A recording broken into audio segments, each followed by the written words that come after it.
Welcome to Digital Asset News. My name is Rob, and today we're going to talk about selling crypto, more specifically what I will be doing with my crypto, when I'll be selling it, and the percentage and the amounts I will be selling as things come up. So before we get started, we're going to go over a lot of things. We're going to talk about what everybody should know first, which is how to define yourself as far as your trader type and know your exit. We're going to get some DCA examples. I'm going to talk about everything that starts with Bitcoin, the pi cycle top. Then we're going to get into altcoins and the things that we should be looking at, which is the NUPL, MVRVZ score, risk assessments, those types of things. And lastly, we'll talk about exchanges and the mentality to get through this. So first things first, what I want to share with you is a quick little story about the Dogecoin millionaire. And this was a great video from Graham Stephan. And he went and just talked to this gentleman, the Dogecoin millionaire, who invested roughly $180,000 of his money into Dogecoin when there wasn't really even a penny for quite a long time ago. And it went from less than a penny, there's $180,000, turned into $1.2 million in roughly 69 days. Unfortunately, as time went on, he did the same mistake I think we all do, which is believing that it's going to go to the moon and it's going to go to $1 or $2 or whatever it was supposed to be. And unfortunately, as time went on, his portfolio took a look, and in not too much time, it was down to $323,000. And that is, this was shot about 3 months ago or so, and I'm sure it's down even more so. Today, it is September 21st. Bitcoin's around $19,000. Ethereum is around $1,200, and so on and so forth. So I want you to have this ingrained into your memory, because Graham's going to ask him a very simple question, and he's going to answer it. And I want you to remember exactly what he says. Just take a listen. Now, do you regret holding so long? Ooh. Yeah. You know, human. Yeah, I should have sold some. So yeah, that's an understatement. And actually that 1.2 million actually ballooned up to 3 million before it crashed down to probably now around $200,000. So remember, you can write it all the way up, and you can write it all the way down. The choice is up to you. Which leads me to my next point, which is there's a phrase I use a lot, which is time in the market is more important than timing the market. And it's very true. I mean, the longer that you stay in, usually the better it is. But that's for a very broad time horizon. I will just remind you that today is 2022, September, and we are looking at a Bitcoin price of 18,846. And as a reminder, if you would have bought in December 2017, the 16th of December, you would have been up 19,040. You would be down $1,000 right now on your Bitcoin. Again, it's all about your time horizon and how long you want to expand yourself out. But along the way, there may be opportunities to take some profits. Nobody ever went broke taking profits. And again, I can not stress this enough. I'm not a financial advisor. I cannot give you financial advice. You have to do your own research.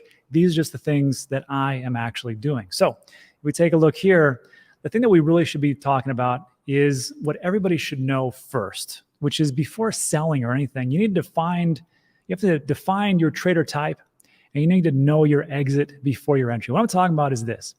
There are many various types of traders out there and investors. There are scalpers. Those just take seconds and they move very quickly. Day traders, minutes to hours. You have swing traders, which you could wait. They could open up a position, wait days.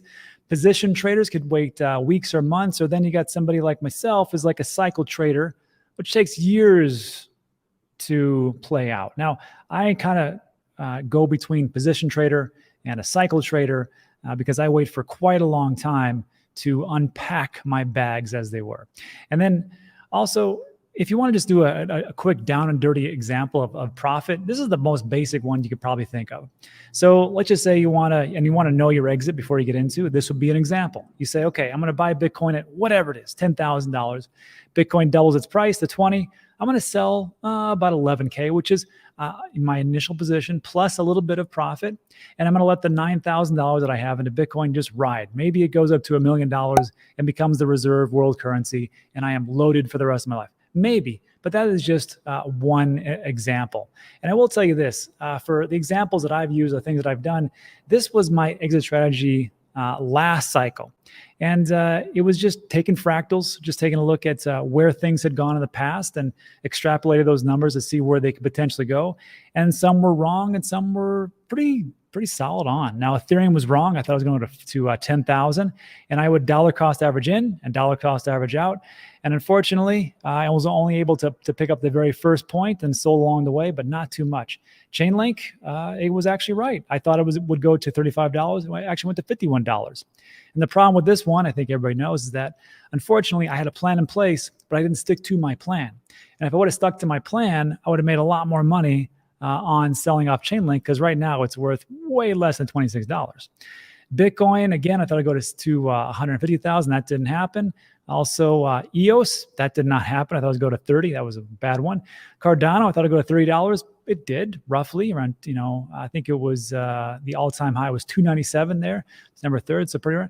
And then Theta, I actually got that one right. I thought it'd go to $10 and it went to $14. But so these are just the examples I used before, but I think there's a better way. And I put that video out not too long ago, and you can find this on the website at Dan Teaches Crypto, which I took a look at cycle top callers, the Pi cycle top, NUPL time and risk, and also the cycle bottom, MVRVZ, 2-year MA, 12 multiple, and reserve risk, to just get a better assessment of what could be considered the actual cycle top. But there's one more thing we really need to answer ourselves, and that is that what kind of investor are you? Because you have to understand that the more conservative you are, the safer you are, but maybe not as great as returns. And this is the thing that I always struggle with. So as an ultra conservative type of investor, that could be you. This is how I started out.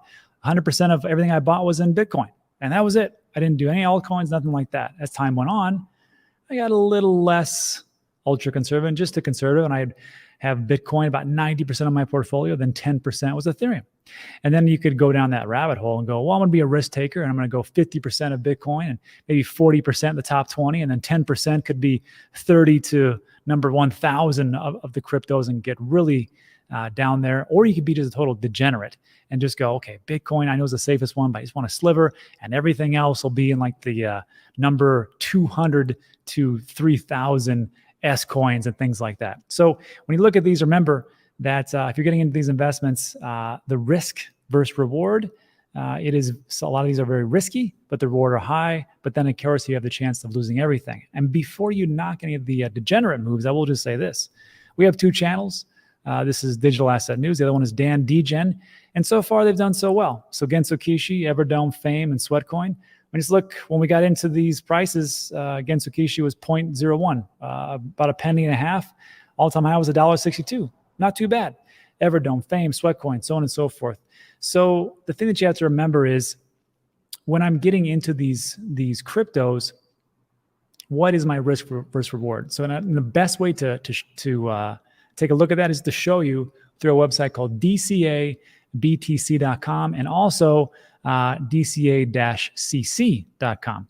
DCA BTC, it only shows you Bitcoin. I'm just going to show you a quick example here. So let's just say, for example, that you have $100 and you want to purchase $100 worth of Bitcoin every week. And if you do that for the last 6 months, you would be down almost a percentage just buying things because the market's awful. But let's just back this up for a second. Let's just go over the last, 5 years. 5 years, and we go 5 years and we accumulated. And in actuality, if you would have done that $100 every week, you would get $26,100. Your total value for Bitcoin would be $105,000, which is not too bad. However, at the top, it would have been $162,000, depending on when you actually sold. So that's just Bitcoin itself. What I want to show you, of course, is that's pretty good. It's a very safer play in the most volatile market. But what if you could do that with Ethereum? That's why I like this website, DCA-CC. I'm going to do this. Let's do $100 again. And we do that on a weekly basis. And I picked January 12, 2018, which was one of its highs back in the last cycle, to today. And I'm going to click on calculate. And you can just see right here that, yeah, it was a little bit riskier, Ethereum being what it is. But actually, if you take a look at it, at the peak, you would have invested $20,000, just like we did with Bitcoin, but the balance in fiat or cash would be $339,000. Let's take it one step further. Let's go to Cardano. The same thing. Let's change this up. Let's put $100 every week from the same time frame, January 12th, 2018 to September 19th, 2022. And if we do that, and then of course we calculate, we're going to see that in all honesty, we could have done pretty well. And if we go up here to the very tippy top, we would have invested 19,100, somewhere around there, and we would have had $706,480, which is not bad for 5 years of work at the very top. Now, it's worth much less. And the problem that we have is people always talk about diamond hands and never selling, and they're just going to give this all to their grandkids and it's generational wealth. Look, if you want to do that, that's fine. I'm not here to judge you or tell you what to do. Again, I'm not a financial advisor. However, when I think about these things, I think that's not what I'm going to do, and these are not my goals. The things that I do are what I do. And of course, you can take this information and roll it into your research to do your best thing for whatever best suits you as far as investments. So I also, when I take a look at this, when everything goes up, you start to think, oh, well, I just need to keep going up and going up because that's what happens in markets, right? Well, no. However, there is an opposite thought process, which is, this is from CNBC, and it talks about how the chart below shows how if you invested $10,000 into the S&P 500 index for a 20-year period between 1999 and 2018, this is how it would have performed. If you had just left it there and never touched it, your $10,000 would be a whopping $30,000, which is pretty good for doing absolutely nothing. I'll be honest with you. And the average annual return is 5.6%. But if you would have just missed 10 of the best days, 10 of the best rallies that were out there, your value would be less than half of what it is. So your average annual return is about 2%.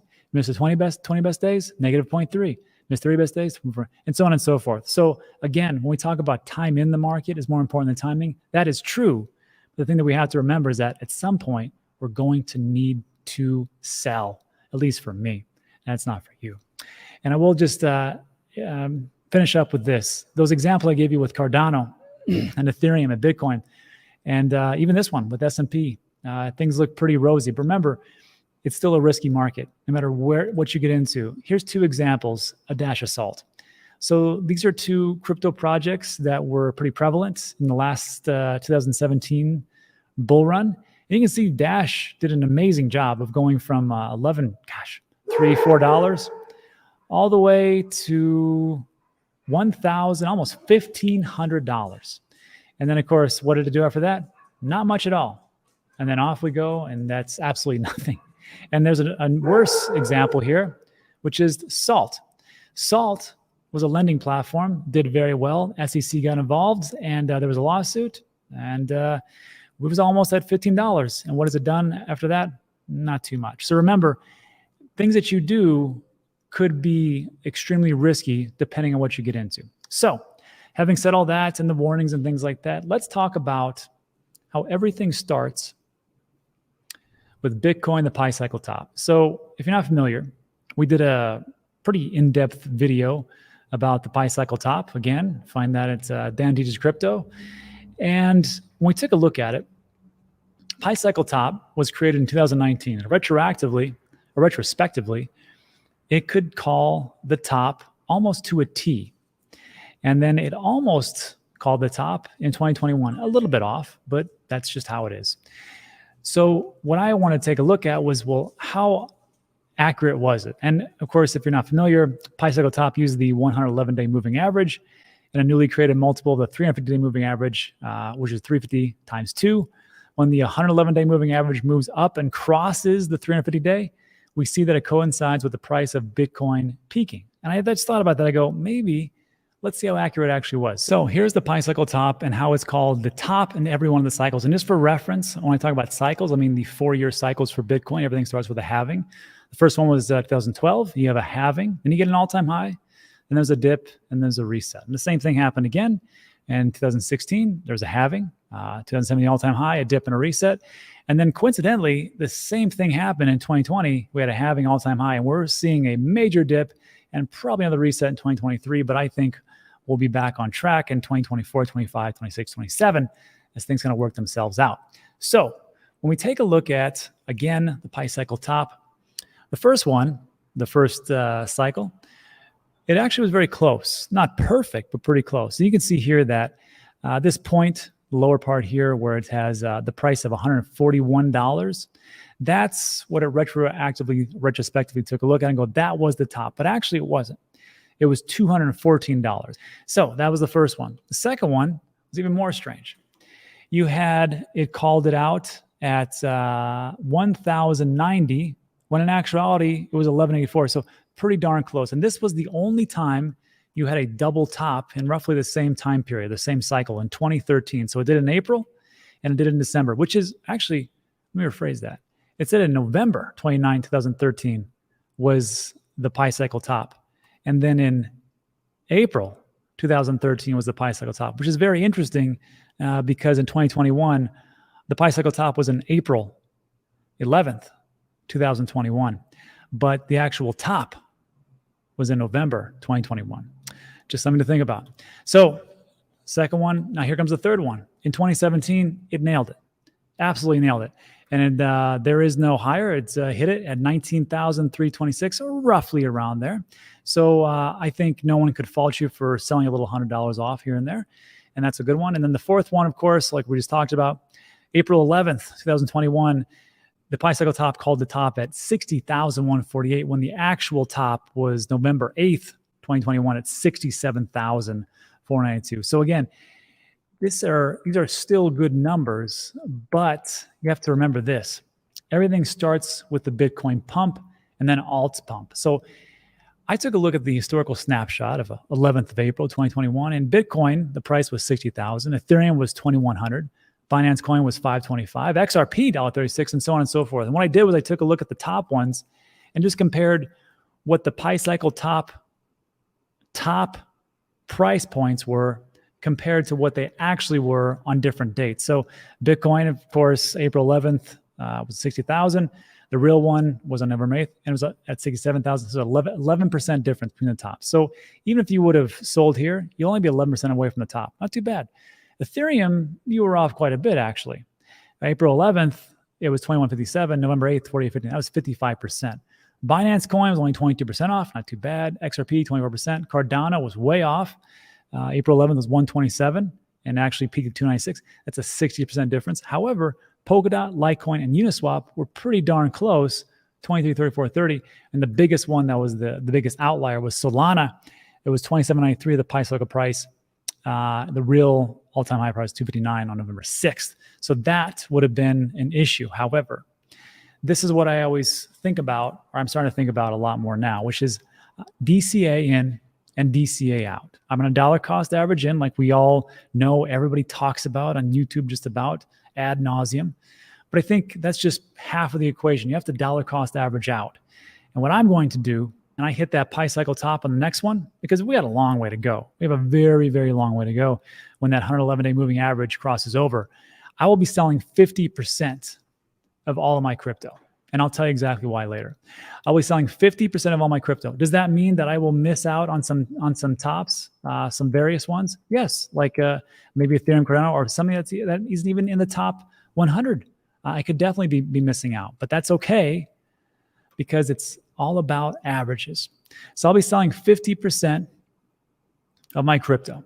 And then I'll be waiting for some different signs, and I'll sell another 20% and then 10% later down the road. I will not hit all the tops. And my goal is to hit 60 to 80% of the tops. I will not hit 100%. I will not buy at the absolute bottom. It just doesn't work like that. And it's going to take a lot of pressure off me. Last time, I think it was just dumb luck of what I got to. I think this time, I'm going to take a little bit more look at some indicators. But remember this, everything starts after the Bitcoin pi cycle top, which we're going to play into right now. So once again, when the pi cycle top hits, I'm going to take a look at not just the pi cycle top indicator, because that is the first one I'm going to look at, but there's various ones I'm definitely going to look at. And that is the net unrealized profit and loss. I'm going to also take a look at historic risk levels, MVRVZ score, and the multiple, just to get a bearing. Now, I don't want to do too much analysis and get paralysis by analysis. I just want to look at these and go from there to see if I'm in the right ranges. Again, I'm not here to time the absolute top at 100% or time the absolute bottom. So I'm just trying to get close as I possibly can. So retrospectively, if we look back at, we know the Pi cycle top, the top was April 11th, 2021. So if I was to, on that day, take a look at the NUPL, let me just blow this up here. And what I like about this, this is from Look Into Bitcoin. And these charts are available for free. They're high quality. I love to use them. First of all, because they're free and they're great. And it makes things very simple, right? When you're in the pink range, it's probably a good idea to, because this is when everybody's greedy, probably a good idea to take a little bit of profits. Maybe, and also in the orange part as well, optimism, anxiety. When it gets down to the green area, probably a decent time to think about accumulating. We talked about this at length on the channel. But if we take a look here, we can see this expanded view, and we can take a look all the way back to 2010 and go forward. So what I'm going to do here is, of course, we know that the Pi cycle top was April 11th. So I will zoom back in so you can see it in all its glory and just take a look at where we're at. So again, if I was looking at the Pi cycle top and I think, okay, April 11th, the 111-day moving average crossed over. So this could be the time to sell. Maybe I'll take a look at the NUPL just to make sure, and just so everybody's on the same page. And again, we covered this at length on the last video, have a plan, but just to make sure everybody's here. When we take a look at the NUPL, the indicator is derived from market value and realized value. Market value is the current price of Bitcoin multiplied by the number of coins in circulation. Realized value takes the price of each Bitcoin when it was last moved. So you've got some whales that haven't moved them for quite some time when Bitcoin was $100. So by subtracting realized value from market value, we calculate unrealized profit and losses. Unrealized profit and loss estimates the total profit and loss, paper losses in Bitcoin held by investors or profits. So again, as time goes on and prices fluctuate, you can see this is a pretty good one to take a look at. So again, if I'm taking a look at April 11th, I'm in the orange zone, so I could say, okay, well, it's not down here and it's not in this freebie zone or point of no return, capitulation, hope, optimization. And yeah, this could be one. Now I'm all the way not into the red zone, but we haven't seen that for quite some time. So if I was looking at this, I'm like, okay, that's a second indicator that looks like it might be a good chance for me to start to take profits. Also, if we take a look at the historic risk levels, now this is from Ben's website into the Cryptoverse, and it's a great website. Links in the description. It is a paid website, but it's worth it. I'm going to tell you why. Because when we take a look at these risk levels, it's another indicator which could say, okay, this looks quite interesting. So let me reset the zoom again. Again, the risk levels, as they go up, the higher they go, the more risky it is. So it's a good idea to think about taking profits when we start to peak, especially above the 0.9 reference range. I think we can all agree there. And there's only been 5 points in history in roughly 12 years. So again, if I want to take a look at, I want to zoom into this area around the April 2021. Where are we here? So February to March, April 11th, I'm actually at the Bitcoin risk level is 0.7, almost 0.8. Again, back here, it looks like it was pretty risky. However, we didn't see the Pi cycle top yet, even though it was a little risky, but it's high enough for me to say, okay, it's not below 5, it's not below 4, it's pretty risky. Again, that would be a check for me to move on. Another one would be the MVRVZ score. So I take a look at this, and the MVRVZ, it's a Bitcoin chart uses blockchain analysis to identify periods when Bitcoin is extremely over or undervalued. It takes the market value, price of Bitcoin, multiply the number of coins, to the realized value. Rather than taking the current price of Bitcoin, realized value takes the price of each Bitcoin when it's last moved again. And the Z score is a standard deviation that pulls out all the extremes. So again, if we take a look here, let me just blow this up so we can see it. I'm looking for, again, April, February. Again, February was a good time, but it wasn't too great at that time. I think we're playing around 48, 50,000. So it could have been okay. But down here, March, where are we? March. April 11th. So the Z score again, above 5, not in the orange zone. So I'd say, well, that doesn't really tick what I thought it would, but I've got a couple other indicators, so that's not bad. And lastly, I'll take a look at the Puel multiple just to be sure. And the PO multiple looks at the supply side of Bitcoin as far as miners and the revenue. It's calculated by dividing the daily issuance value of Bitcoins by the 365-day moving average. It uses the upper red band of the chart to show when miner revenues in USD terms are significantly higher. Okay, so again, if we take a look at, let's see, right around here, and we go to the April point, April 11th, and almost in that red band right there. So I would say yes. So again, I took the PO multiple, which is just for proof of work for miners, things like that. And the RVC score, not so much. The risk level, I would say yes. NUPL, and of course, the Pi cycle top is the one that is. So at this point, I would say yes, I would have sold if I would have done it correctly. And this is what I'll be doing moving forward. So that would take care of the part for Bitcoin. Now, the next question that you may have is, well, that's great for all these things, but what about for the alts? Because it's a little bit different, as we just saw. We can do the same exact thing. And the way that we can do that is using Ben's website. So did you know that the Pi cycle top, 11-day moving average, crossed over the 350-day moving average times 2, can be done with Ethereum. It can be done with Binance Coin, XRP, Cardano, Solana, all these things. And it can be done in one place on Ben's website into the Cryptoverse. So again, we want to take a look at all of them. So let's take Ethereum. There we go, Ethereum. So the Pi cycle top for Ethereum doesn't really work out too hot, honestly, because it's telling you that it crossed over. You're looking at 21st of May 2017 when the ETH price was 148. But in all honesty, it went to over almost $1,500. And the last one it did, not too bad. 7th of March again, 17, almost $2,000. So it'd still be 50% off. That's not too great. So again, what I would do is I would say, well, because remember, everything starts with Pi cycle top and Bitcoin shooting up to the stratosphere, and then come the alt. So what I would do is I would just wait and see, well, maybe we'll take a look at the NUPL. Let me change this to Ethereum. And what I want to do, actually, let me reset the zoom. You'll notice here for the NUPL, over on looking at Bitcoin, it has on the right-hand side, it has the Bitcoin price. On the left-hand side, it has percentages as far as how much it's gone up or down. And this, of course, will be 100% of max range, or where we were at the very, very tippy top. And of course, negative almost 50% or 42% down here. However, take a look over here for Ben's. For the NUPL, it's a little bit different. We've got the market cap over here and the NUPL ratio, which goes up to positive 0.5 and down to negative 3. Okay. We can see as we zoom out that the baseline levels around, well, of course, we have 0 here, and it goes down pretty negatively across the board. But if we take a look here, again, what we want to take a look is we want to see around after April of 2021 and what happened after there. So if I was me, and I would take a look at this, again, I can't take a look forward because I would be looking at this in real time. So let's just say I'm back in April 11th right here at 0.479.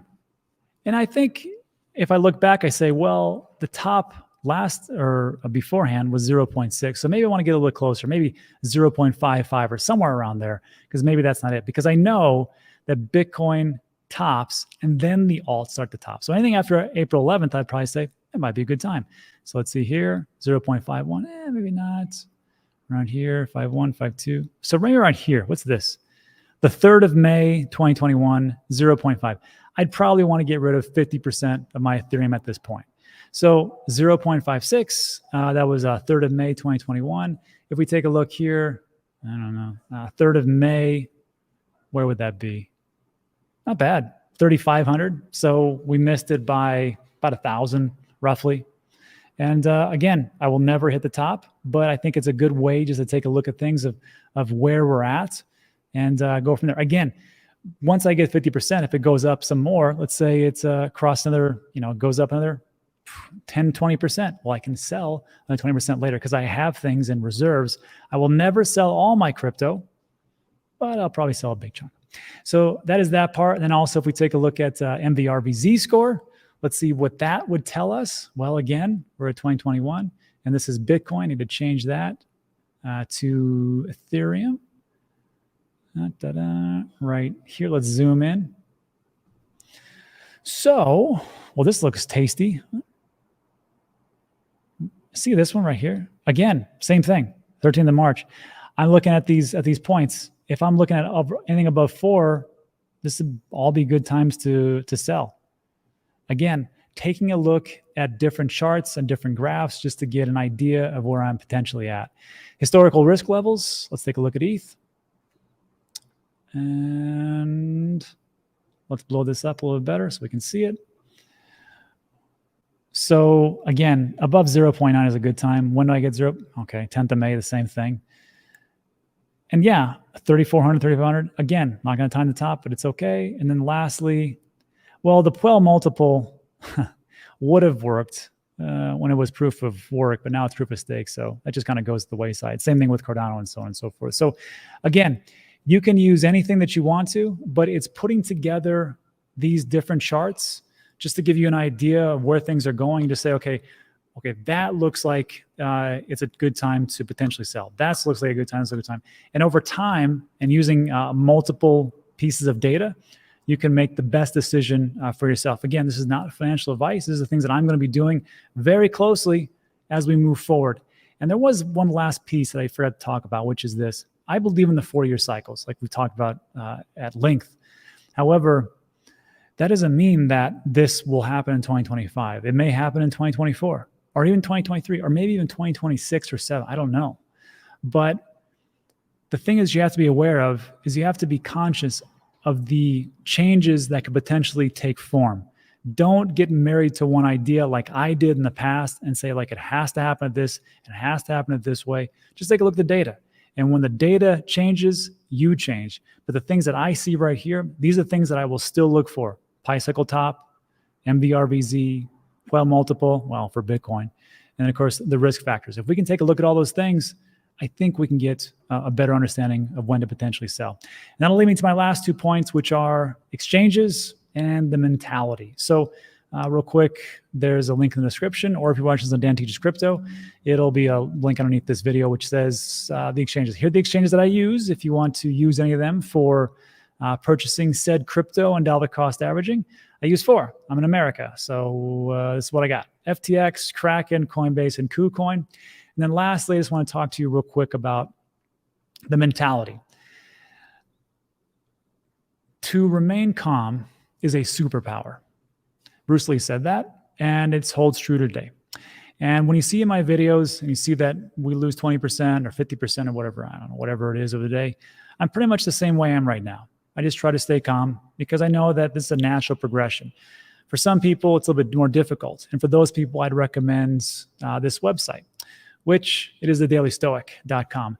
And the thing what's great about that, it's free. And you just sign up right here, sign up for the daily email, and it'll give you some perspective from some of the greatest philosophers in the entire world has ever known throughout history.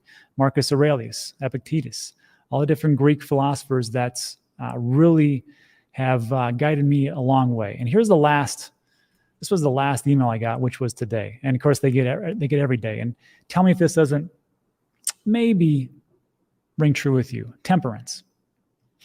Temperance isn't about elimination, going without, or removing something bad. It's about moderation, finding the right amount of something. Aristotle's famous metaphor of the golden mean, the idea that virtue usually sits between 2 vices. Courage is between cowardice and recklessness. Confidence between crippling self-doubt and blinding arrogance. Hard work between workaholism and laziness. And also chasing money between just being financially stable. And I just threw that in there because that's pretty much what we're doing right here. I don't want you to get burnt out. I want you to have that mentality to go, okay, I can take my profits, I can move forward, not a big deal.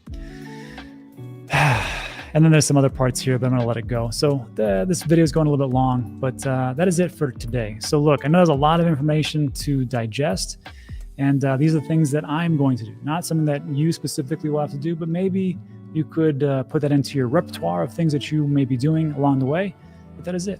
So first of all, thanks so much for stopping by. I do appreciate it. Like today's video, give it a thumbs up, consider subscribing, and that is all. So thanks so much for stopping by. I appreciate it. I'll see you on the next one.